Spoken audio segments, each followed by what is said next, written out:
வணக்கம் சார்.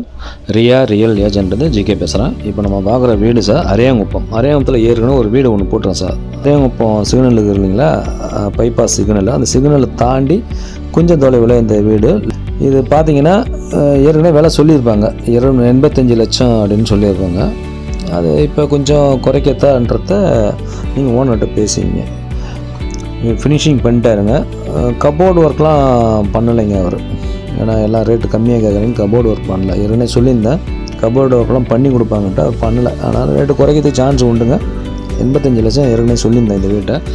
இப்போ cupboard work பண்ணாதனால கண்டிப்பாக குறைக்கிறதுக்கு சான்ஸ் உண்டுங்க. கபோர்டு ஒர்க்கை எப்படி வந்தாலும் 1.5-2 கிட்ட போயிடுங்க. இப்போ பாருங்கள், கபோர்டு ஒர்க்லாம் இல்லை, அப்படி ப்ளைனாக விட்ட செல்ஃப்லாம். நீங்கள் கபோர்டு ஒர்க் பண்ணி கொடுங்கன்ட்டனாக்கா அது அந்த ரேட்டை பேசி பண்ணி கொடுத்துருவாருங்க. 20க்கு 60 சார். இது நார்த்து ஃபேஸிங், அப்ரூவ்டு வாங்கிக்கிற லோன் ஃபெசிலிட்டி. நீங்கள் உடனே வாங்கி லோனு போட்டுடலாங்க.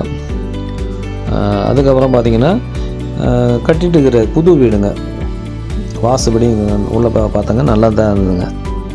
சிங்கிள் ஃப்ளோருங்க, கிரவுண்ட் ஃப்ளோர் மட்டுங்க. 85 லட்சம் சொல்கிறாங்க. நீங்கள் வாங்க, உட்காந்து பேசும்போது ரேட்டு குறையுது வாய்ப்பு உண்டு. சரி சார், ஓகே. மேற்கொண்டு தகவல் எதனா வேணும்னா ஃபோன் பண்ணி கேளுங்க. நன்றி, வணக்கம்.